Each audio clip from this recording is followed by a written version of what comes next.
So in this video, we are going to talk about a very important chapter from the module A of the accounting and financial management for bankers, and that is actually related to the trial balance and the errors.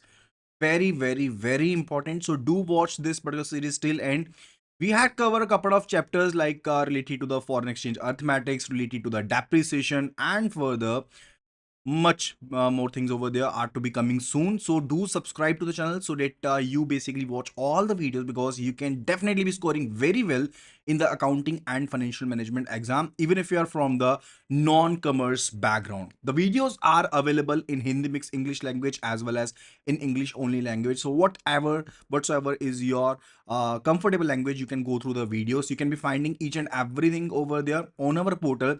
And if you want to get the PDFs of all the videos and further want to get all the videos free of cost, you need to WhatsApp us on the number 83609 I'm repeating the number. It is 83609 Just WhatsApp on this number, writing JAIB, and save this number in your mobile, and we will be adding it to the update list, and further you'll be start receiving all the updates. So let's start the today's session, and it's related to the trial balance and rectification of errors and adjusting and closing entries. So first of all, let's understand what is the trial balance. I told you that the primary entries are entered into what book? Those are basically entered into the journal, and once they are basically entered into journal, then they are posted to the ledger, right?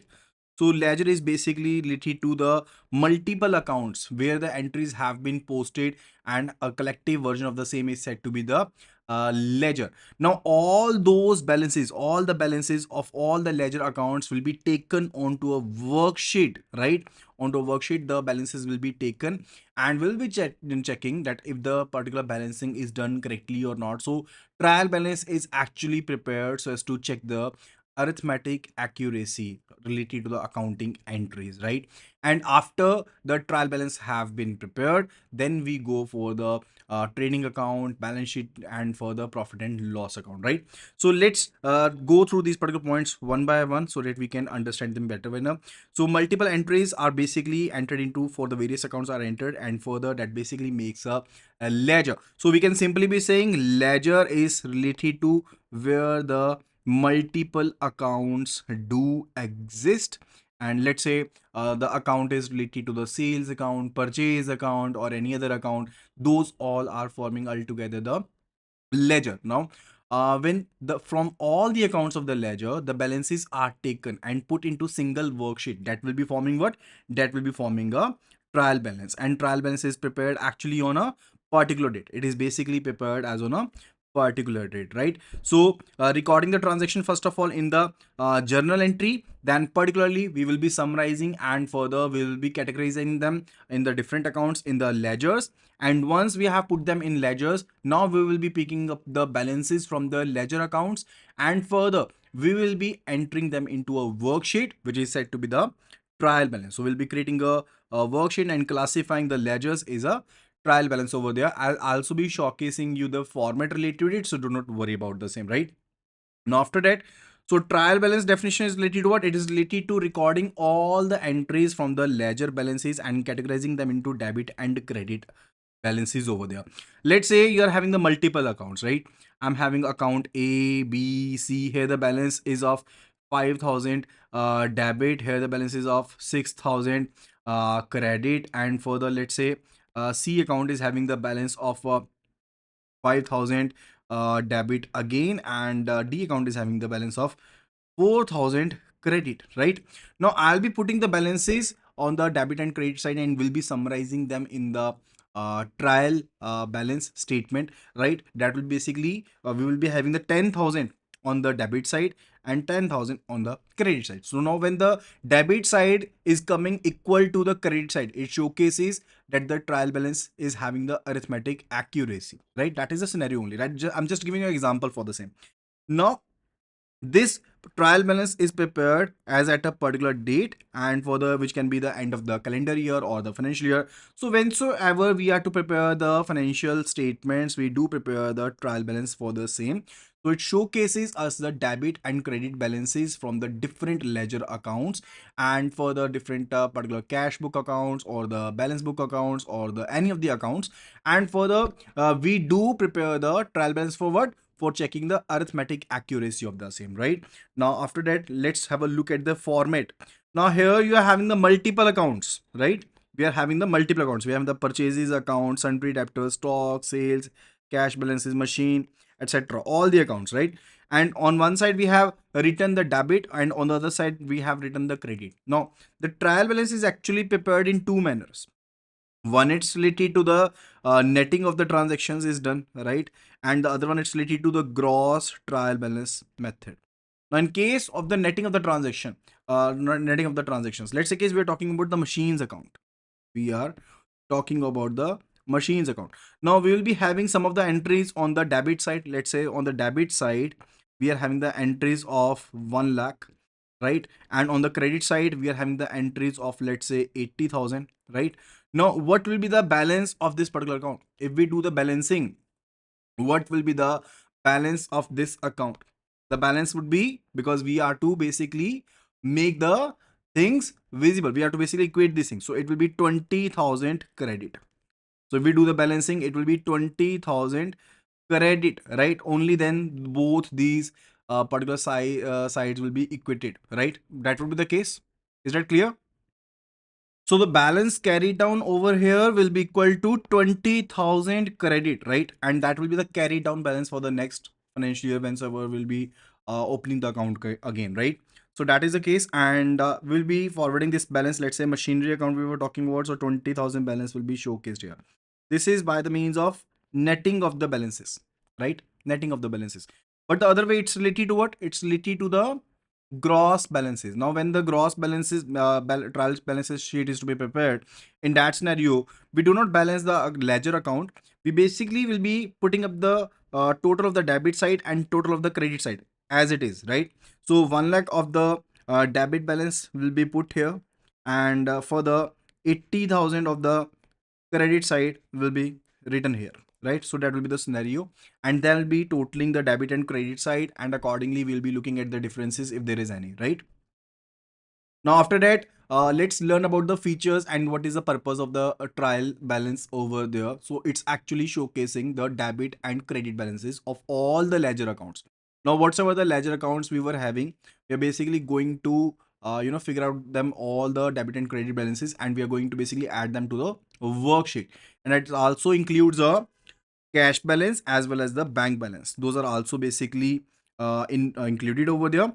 And main purpose is for us to establish the arithmetic accuracy of the transactions. Whatsoever the particular transactions, those has been those have been put in the different ledger accounts. We want to check the arithmetic accuracy of the same before going to prepare for the financial statements, right? And this is actually usually prepared at the end of the particular year, right? At the end of the particular year it is prepared. And for the but this can be prepared anytime, like whenever we do require to prepare the particular financial statements, we can be preparing the trial balance. There is no issue like that. We cannot be preparing it before the year end, right? And we can be knowing that how much amount is receivable from the customers and how much amount is payable to the suppliers. We can be known about the same, and it facilitates the preparation of the final accounts. It basically facilitates the preparation of the final accounts, right? Now as I told you beforehand, there are two types of the trial balance, that how the trial balance can be prepared.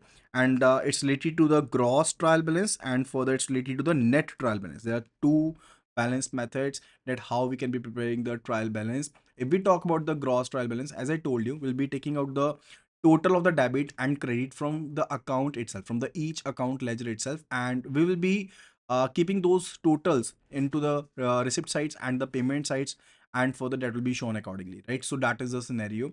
And we'll be writing the accounts. Let's say we are talking about the cash account, so we'll be writing cash account name over there. Then on the debit side we'll be writing the total debit balance. Let's say it is 10 lakh is a debit balance, and let's say the credit balance is 7 lakh over there, right? So this is the gross trial balance method, where the sum total of the debit and credit sides are written. right? That is a scenario over there, and we'll be entering the debit and credit totals against the each of the items, and finally we will be taking the debit and credit totals, right? So that will be the scenario, that how we will be preparing the gross trial balance. And if we talk about the net trial balance, in that case netting of the balances is done for the each account individually.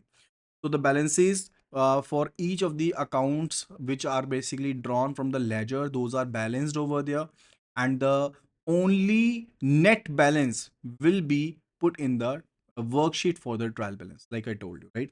Now, what do you mean by disagreement of the trial balance? When the balance is debit side of the trial balance is not actually matching with the credit side of the trial balance, then it is said to be what?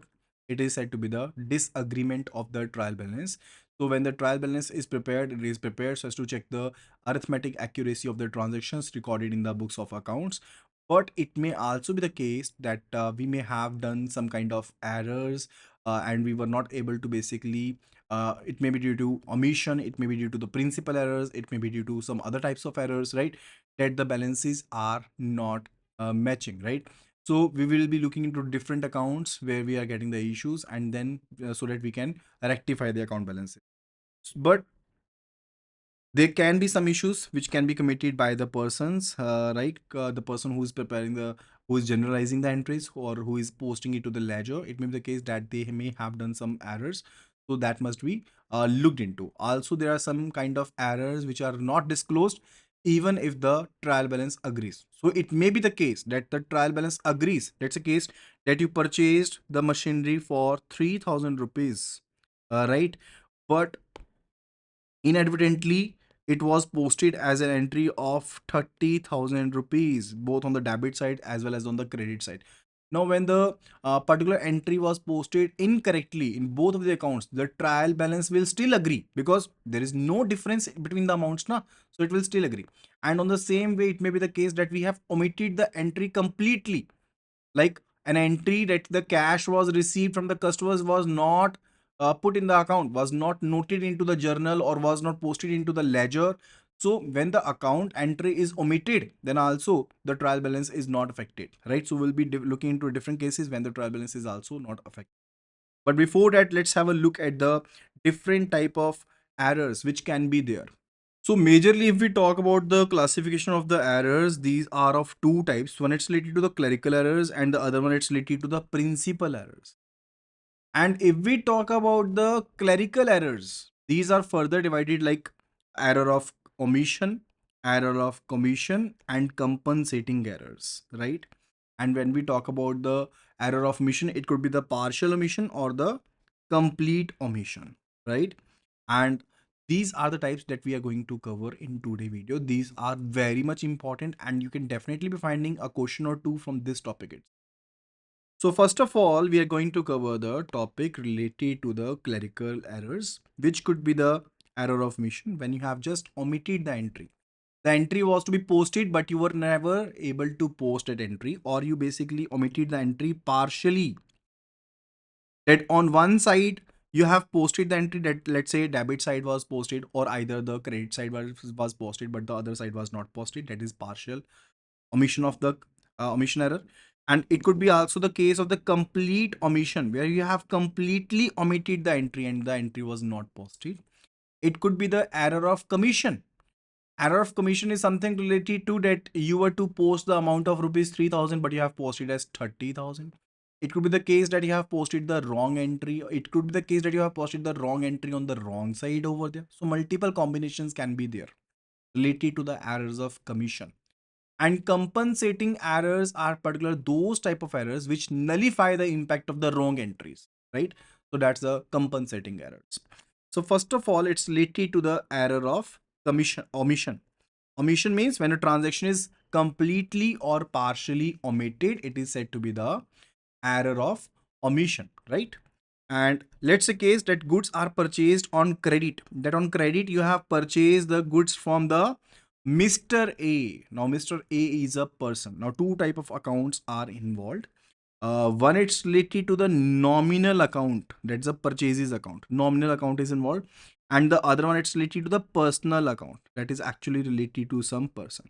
Now you have to take care of the golden rules. For the nominal account, the golden rule says debit all the expenses, whatsoever the expenses are there, whatsoever the losses are there, those are to be debited, and credit all incomes and gains. So whatsoever the incomes you are having, right, or gains you are having or maybe having, those are to be credited. Now in this scenario, the purchase is a expense or particularly it's a income, right? So it's a expense. Why? When we are purchasing something, we have to pay the amount, na? And the amount has been paid in credit, right? So it's basically related to what? The purchases account will be debited. So this account is to be debited. Originally, this account was to be debited, and further the credit has been taken from Mr. A. Mr. A is a personal account. Mr. A is a personal account and the credit has been taken from Mr. A. So basically we have to debit the receiver and credit the payer. Now what's the golden rule for the personal account? So it is debit the receiver. For personal account, the golden rule is debit the receiver and credit the payer. Now, who is going to receive the money over there? Who is going to receive the money? No one is going to receive the money. And who is the payer? Who has basically given the credit, right? So the particular person A has given the credit, right? So Mr. A's account is to be credited over here. Mr. A's account is to be credited, right? So that was a particular uh, journal entry that is to be passed. The transaction is not recorded in the purchase journal. Now, the particular transaction, this transaction was not recorded in the purchase journal. So it is what type of particular error? This is the error of omission because you have omitted the entry. Now, if the above entry is recorded on the one side, let's say the entry was recorded for the purchases account, but not basically entered for Mr. A, then it was partial omission. Then it must have been the case of the partial omission, right? So when there is a case of the complete omission, then it is not going to impact the trial balance. I already told you trial balance is only impacted if one of the side is basically impacted. Either the credit side or the debit side is impacted. Only then the trial balance is affected. Otherwise, the trial balance is not affected. So if there was entry which was completely omitted, it's not going to impact the trial balance, right?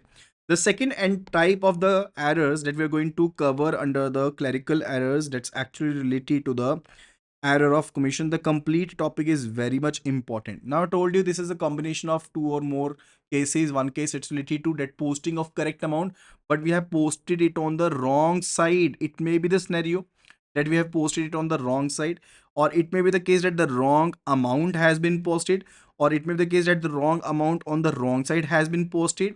It may be the case that there is a totaling error in the subsidiary book, that when we took the total of the debits or total of the credits, or when the balancing was done, there was some mistake which was credited, which was done over there. So all those compound to the errors of commission. Now, when we're talking about the errors, there are two things are to be kept in mind. One, it's related to what is the different type of the errors. And the second thing, and the important one, related to which the questions can be asked, at how this particular error is to be rectified, right? So that both the things are important. So these may be the different cases which will compound to the error of commission. Now let's have a look at the different examples over there. Goods sold to Mr. A. Now, selling is what? Selling is a nominal account. It's a nominal account. I'm just writing the type of the accounts over there. It's a nominal account and sold to Mr. A. Now, when the particular is not said that in paid in cash over there and person name is mentioned, it means what? It means the goods are sold in credit, right? And further, it will be involving the other account as a personal account. So it is a personal account.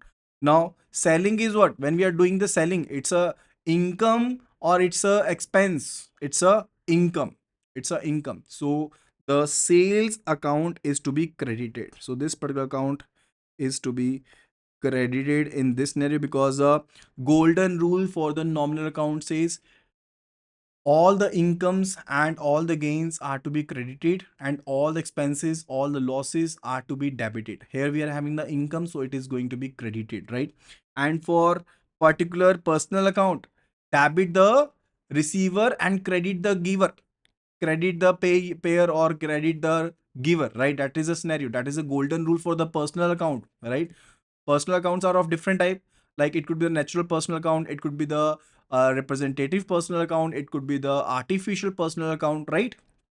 Now here we are having the natural personal account, because person is a living person, a living being, right? So it's a personal account, so it's the golden rule is debit the receiver and credit the giver, right? So here the person A is a receiver to whom the credit is being given, to whom the credit is being given.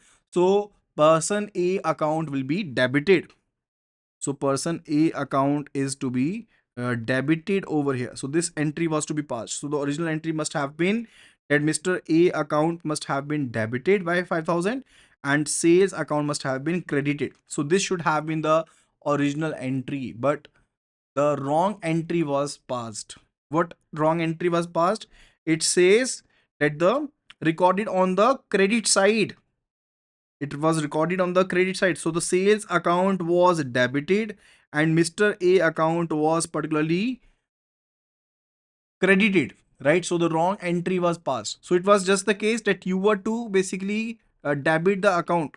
You were to basically debit the account by 5,000. It should be having the debit balance of 5,000. But instead of that, now it is having the 5,000 credit balance. Now, first of all, you will be passing contra entry of 5,000 so as to nullify the effect. So as to nullify the effect. And again, 5,000 entry will be passed so as to make the original entry. So what would be the actual rectification entry that will be passed? It will be like we will be debiting the Mr. A account with 10,000 and will be creating the sales account with 10,000. Is that clear?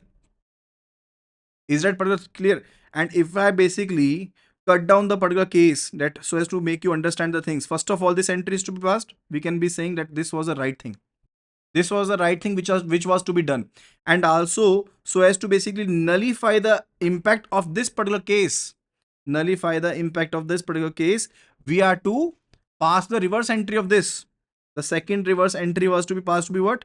That was Mr. A account was to be debited with 5,000. This is to nullify the impact, and to sales account 5,000, right? So this entry was to be passed. That was the second entry. And if we club these two entries, it will be giving this rectification entry. It will be giving us this rectification entry that the Mr. A account was to be debited with 10,000 and further to sales account to be credited with 10,000, right? Now let's move to the another example. So it says a credit sale of goods to Mr. A. Credit sales. Again, it's a nominal account. Sale account is a nominal account and it's a gain. So particular this account is to be credited. Sale account is to be credited. And to person A, the credit has been given. Right? So A's account is to be debited. Debit the receiver and credit the giver. Right? So A's account is to be debited. Right? So A credit sale of goods to Mr. A for rupees 3,000 recorded correctly in the sales journal. That in the sales journal, the entry was recorded as of rupees 3,000, but while it was posted to Mr. A's account, it was posted as of 300. So we were to post in Mr. A's account as of 3,000, but it was posted as of 300. Now there is shortfall of entry in A's account amounting 2,700. So that shortfall is to be posted.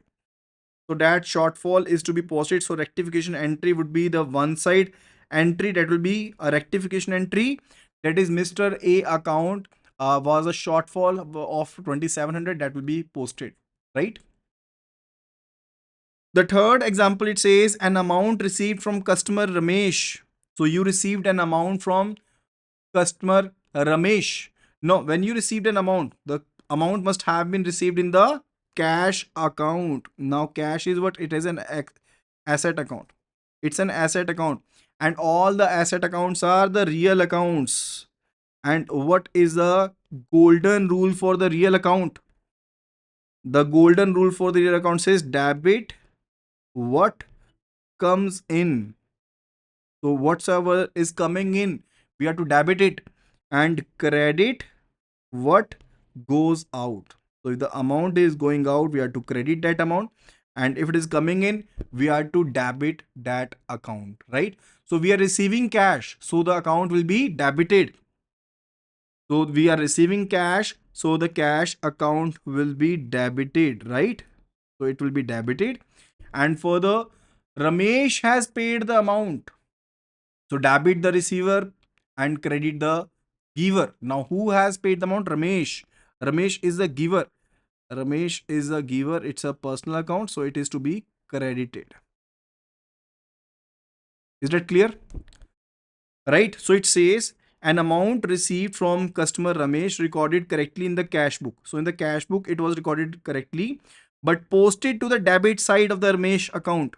So on the Ramesh account, it was to be posted on the credit side, but now it's posted on the debit side. So we'll be doing what? We'll be posting the double entry on the Ramesh credit side. Ramesh credit side, double entry will be passed. That amounting was rupees 2000, but now double entry will be passed so as to first entry of rupees 2000 so as to nullify the effect, and the second entry of 2000 so as to make the impact of the particular transaction, right? So that is to be done. So these particular transactions, these errors will result in disagreement because the debit and credit side were altered and were not equal, right, in quantum and directions. So there must have been the disagreement of the trial balance. Now let's have a look at the compensating error. Again, this topic is very much important and many times direct questions are asked from it.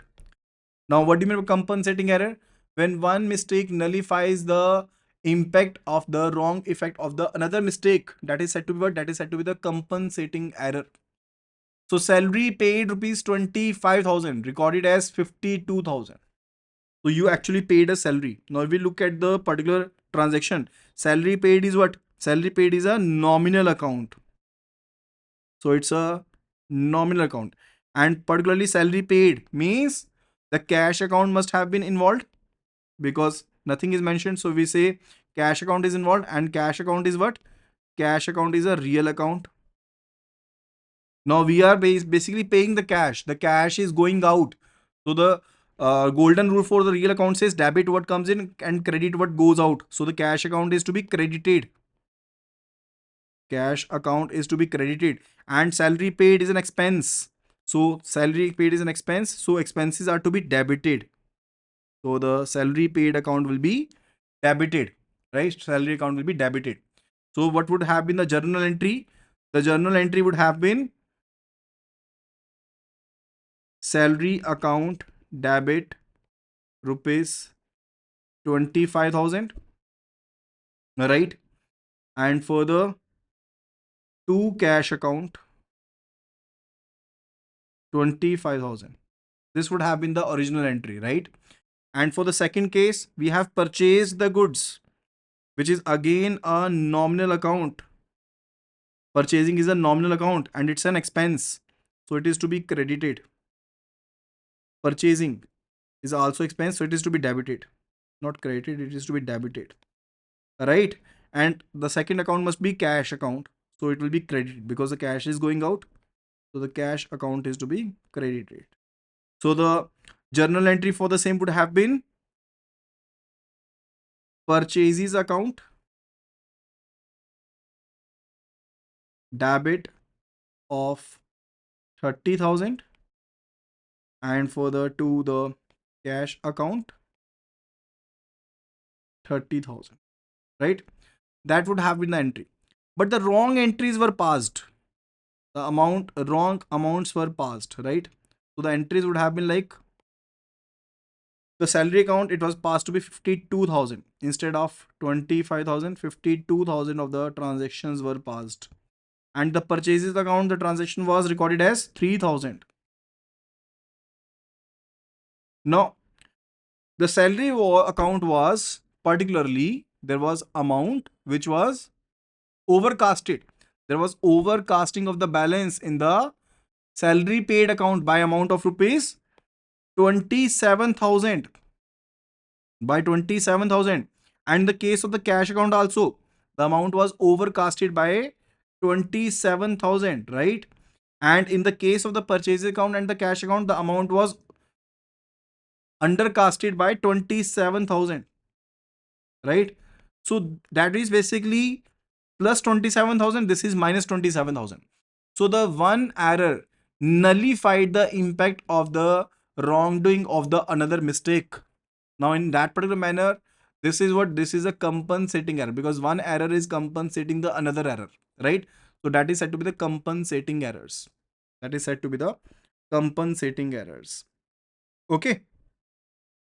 So that would be all related to this video. So we'll be covering much more examples in the coming video. So I hope that you must have enjoyed the session. So we'll be covering the another part for this particular session. So do subscribe to the session and stay tuned for the second part of the video.